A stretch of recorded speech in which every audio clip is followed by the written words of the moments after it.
जय हिंद साथियों। जैसा कि आप जानते हैं, वर्तमान समय में उत्तर प्रदेश में एक घटना घटी है देवरिया ज़िले में। देवरिया ज़िले के रुद्रपुर तहसील अंतर्गत ग्राम फतेहपुर में एक सत्य प्रकाश दुबे सहित उनके परिवार का नरसंहार हो गया है। साथ ही एक यादव जी की भी हत्या हुई है, जो पूर्व जिला पंचायत सदस्य रहे हैं। उनकी माताजी प्रधान रही हैं। काफ़ी चर्चा का विषय बना हुआ है।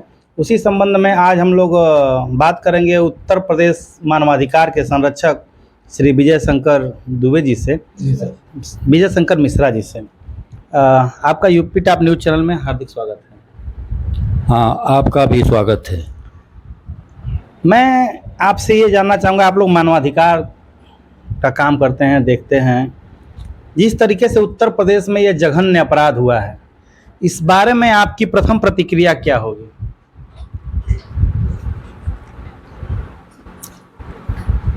इस बारे में तो हमें सिर्फ यह कहना है कि प्रथम प्रतिक्रिया में यह घटना जो है त्रिकोणात्मक लगती है। सीधी घटना नहीं दिखलाई पड़ रही है।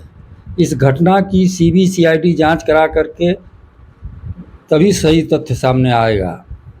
इसकी जांच होनी चाहिए। इसकी जांच होनी चाहिए। वर्तमान समय में देखा जाए तो लगातार उत्तर प्रदेश में ब्राह्मणों की हत्याएं हो रही हैं। इस संबंध में मानवाधिकार क्या कर रहा है? देखिए, मानवाधिकार हत्या से संबंधित ब्राह्मणों की या किसी भी जात की हत्या, जातिगत हत्या से मानवाधिकार का कोई संबंध नहीं। मानवाधिकार किसी भी जाति की हत्या हो, किसी भी जाति के लोगों, वह सबके लिए है।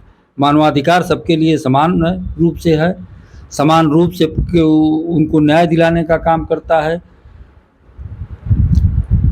हत्या का प्रमुख कारण आपके नज़रिए से क्या है?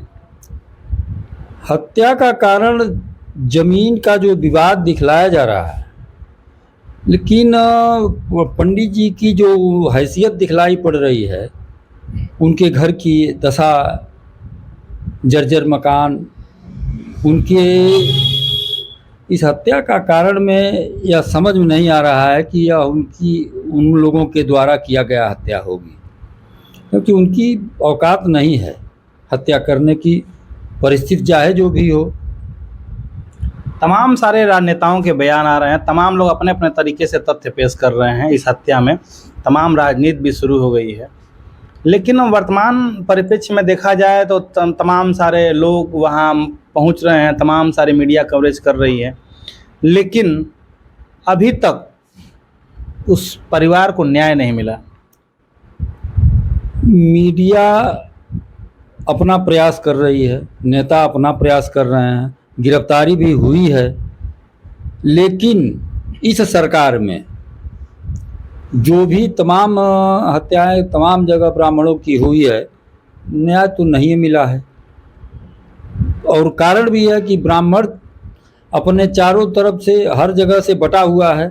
इनके पास अपनी कोई संगठन नहीं है, इनका ही नहीं है। 20 संगठन ब्राह्मणों का है, लेकिन संगठन के लोग जो है अपना रोटी सेकने में लगे रहे हैं, राजनीतिक रोटी सेकते हैं। ब्राह्मणों के हित में काम करने वाला सही संगठन हमारे इस देश में नहीं है कि जो स्वार्थ से ऊपर उठकर ब्राह्मणों के हित में काम करे। और ब्राह्मण जात भी एक साथ जुट नहीं पा रही है। इसी का कारण है कि ब्राह्मणों की जगह जगह तमाम हत्याएं की गई। किसी को ड्रिल मशीन से छेद कर मार दिया गया, और तमाम तरह कानपुर में घटना हुई, जिंदा भी जला के मारा गया। हाँ, जिंदा भी जला के मार दिया गया। कानपुर में भी घटना हुई, 5 आदमी को यहाँ भी मार दिया गया। तो कहीं न कहीं यह कमी ब्राह्मणों की है। हम एकजुट नहीं हैं।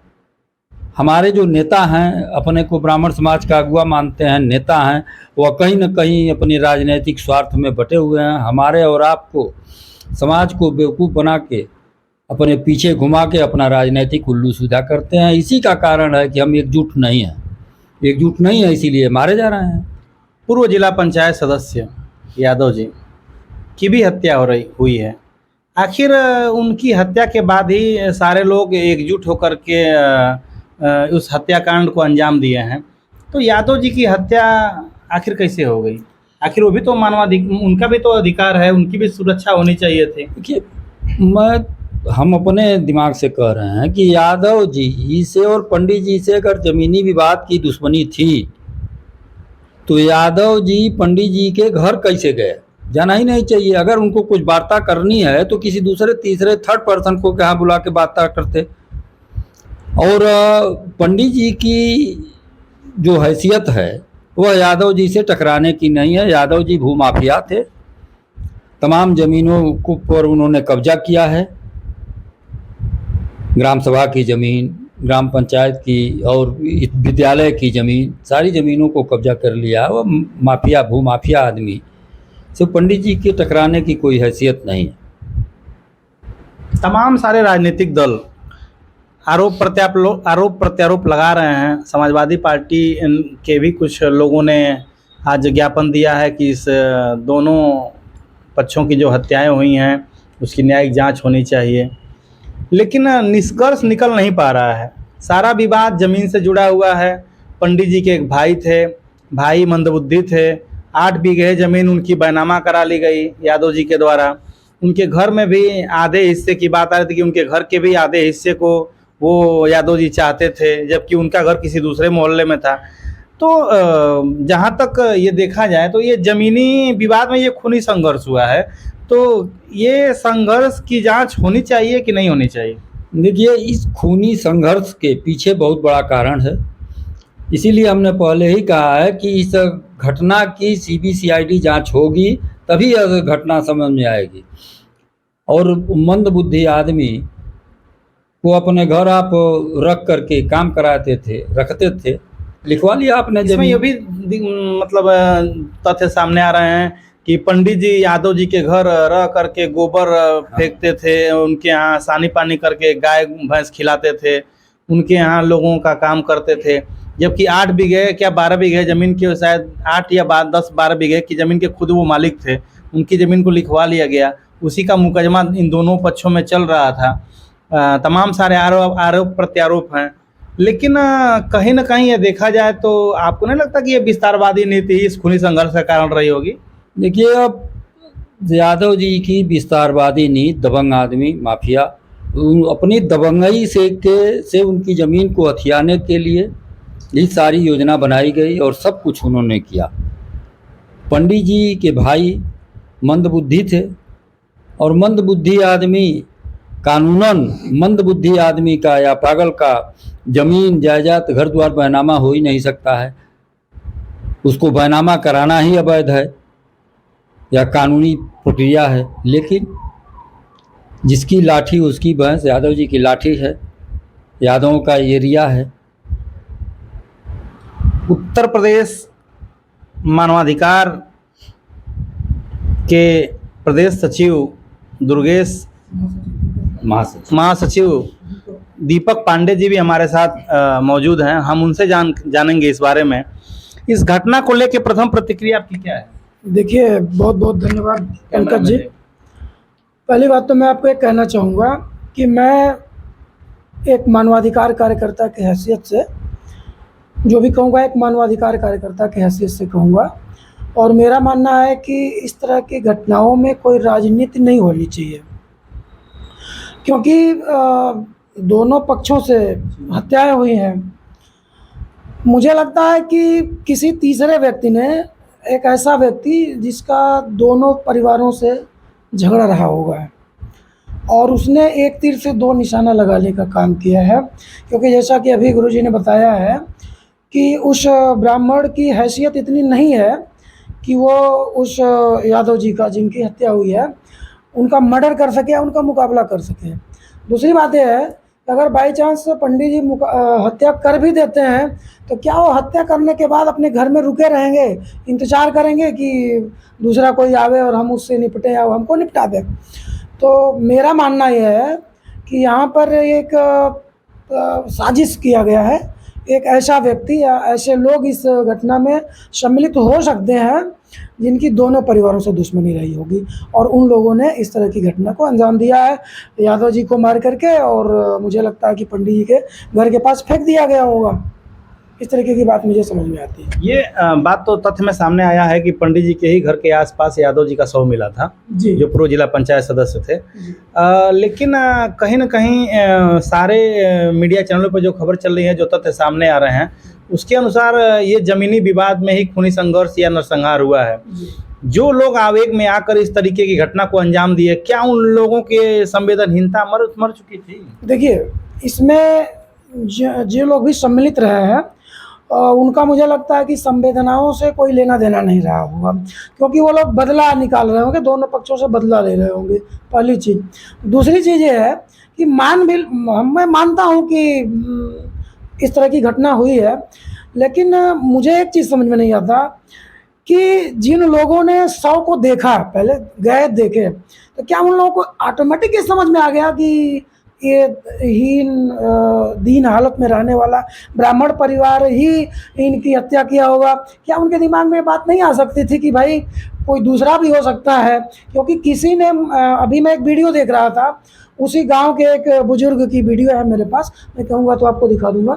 उनसे मीडिया कर्मी लोग पूछ रहे हैं कि क्या किसी ने हत्या करते हुए देखा? तो बूढ़े दादा कह रहे हैं, वो भी यादव बिरादरी के ही हैं, वो कह रहे हैं नहीं भाई, हत्या करते हुए किसी ने नहीं देखा, लेकिन जब कोई लड़का दातून तोड़ने के लिए उधर गया है तो उसने देखा, उसके बाद वो दौड़ते हुए आकर के बताया कि प्रधान जी की हत्या हो गई है।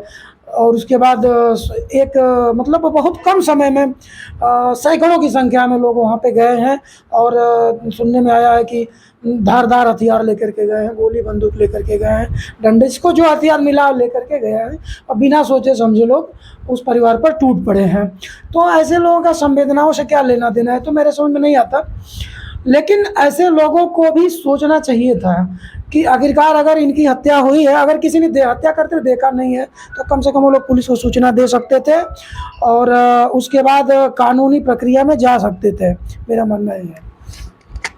कानूनी प्रक्रिया में जा सकते थे, लेकिन कहीं न कहीं जो दोनों पक्षों में मुकदमेबाजी हो रही थी, उस मुकदमेबाजी में शासन प्रशासन के द्वारा न्याय न मिलना भी एक हत्या का कारण समझ में आता है। देखिए, एक चीज़ बताएं, प्रशासन, तहसीलदार, राजस्व विभाग के अधिकारी और कर्मचारी, इन लोगों की जो अपने कार्यों के प्रति घोर लापरवाही है, उसी का अंजाम है ये, इस प्रकार की घटनाएं होती हैं। अभी आपने देखा कि 2014 से ये चल रहा था मुकदमा, ये विवाद चल रहा था। दुबे जी के भाई, सुनने में आ रहा है कि मानसिक रूप से विक्षिप्त थे, और उनकी ज़मीन को जिला पंचायत सदस्य ने कब्जा किया, चाहे खरीदा या बैनामा किया, मैं उस मुद्दे पर नहीं जाना चाहूँगा। फिलहाल वो भूमि पर काबिज थे, जैसा सुनने में आ रहा है, जिनका नाम शायद प्रेम यादव बताया जा रहा है। सुनने में भी आ रहा है कि सत्यप्रकाश दुबे जिनकी हत्या हुई है, उनके जो भाई थे ज्ञान प्रकाश दुबे, उनको साधु साधु लोग कहते थे, वो उन्हीं के यहाँ रहते थे, खाते पीते थे, उनके घर का कामकाज भी करते थे। तो जाहिर सी बात है कि अगर मंदबुद्धि आदमी है तो उसकी ज़मीन हड़पना या उसको बैनामा कराना बहुत आसान होगा किसी के लिए भी, जो कि नहीं करना चाहिए, कानूनी रूप से भी ये सही नहीं है। तो एक तो विवाद की वजह यहीं पे है कि भाई घर सुनने में आ रहा है कि वो दारू वारू भी पीते थे। कुछ लोगों से मेरी बात हुई है, जहाँ पे घटना घटी है वहाँ से रुद्रपुर कुछ ही जगह है, रुद्रपुर में एक आध पत्रकार लोग हमारे संपर्क में, वो लोग बताते हैं कि वो मंदबुद्धि के थे, साथ ही साथ कभी कभार पीने खाने का भी काम किया करते थे। तो ये भी हो सकता है कि पिला खिला करके थोड़ा थोड़ा करके ज़मीन पे कब्जा बैनामा वनामा किया गया रहा होगा। तो एक वजह मेरे ख्याल से वो भी बनते हैं, पिला खिला करके बैनामा करा लिया गया। जैसा कि आप जानते हैं कि उत्तर प्रदेश के देवरिया जिले के रुद्रपुर में जो जघन्य नरसंहार हुआ है, एक पद से 1 लोग और दूसरे पद से 5 लोगों की नृशंस हत्या। बाकी एक व्यक्ति अभी बीआरडी मेडिकल कॉलेज में एक लड़का भर्ती है। लोग उसके प्रति संवेदना व्यक्त कर रहे हैं और लोग उनके सहयोग के लिए जा भी रहे हैं। बड़े बड़े नेता, गृह सचिव, प्रमुख सचिव, सारे लोग, आईजी, डीआईजी, सारे लोग वहाँ कैंप किए बैठे हैं। 2 कंपनी पीएससी भी लगी हुई है। लेकिन इस तरह का नरसंहार कहीं ना कहीं शासन प्रशासन की निष्क्रियता, कहीं ना कहीं उदासीनता और उनके द्वारा जो घोर लापरवाही के कारण ये जघन्य हत्या या नरसंहार हुआ है, ये नहीं होना चाहिए। जैसा कि आप मानवाधिकार के लोग, आप लोग हैं, कार्यकर्ता हैं, बता रहे थे।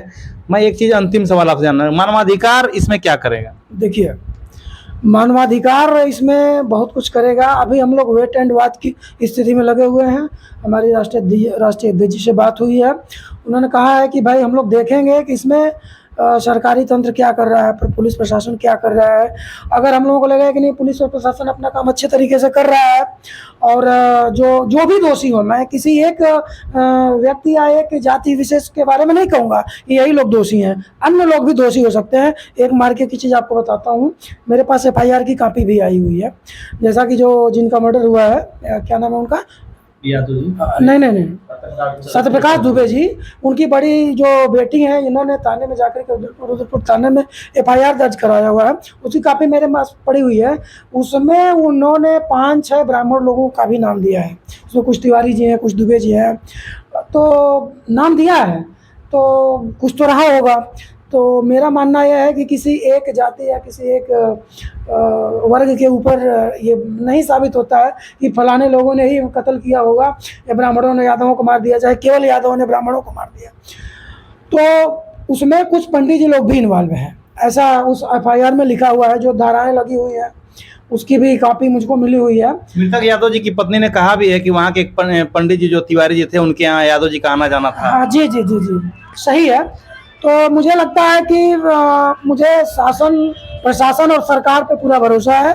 मैं माननीय योगी जी मुख्यमंत्री जी से और सरकार के तमाम जो आला बड़े अधिकारी हैं उनसे मैं कहना चाहूँगा कि आप लोग इस मामले की निष्पक्ष जांच कराएं और जो लोग भी इसमें दोषी पाए जाते हैं उनको कड़ी से कड़ी सजा दें, क्योंकि इस तरह की जो घटनाएं घटती हैं इसमें कहीं न कहीं मुझे लगता है कि आपसी मनमुटाव भी हो सकता है। जो जातिवादी मानसिकता के लोग होंगे या जो लोगों के मन में इस तरह की थिंकिंग बन गई होगी, वो लोग इस बात को लेकर के मन ही मन दूसरे तरीके की बात भले सोच रहे होंगे, लेकिन मैं समझता हूँ कि इसमें निष्पक्ष जांच होगी और मामला बिल्कुल क्लियर होगा और जो भी लोग इसमें दोषी पाएंगे उनके ऊपर कड़ी कार्रवाई होगी, ऐसा मेरा मानना। हाँ, अगर इसके बावजूद भी अगर हम लोगों को लगता है, हमारे संगठन को लगता है कि नहीं इसमें हीला हवाली किया जा रहा है या लिपापोती की जा रही है, तो फिर हम लोग प्रशासन से मिलेंगे और उचित कार्रवाई कराने के लिए दबाव बनाएंगे।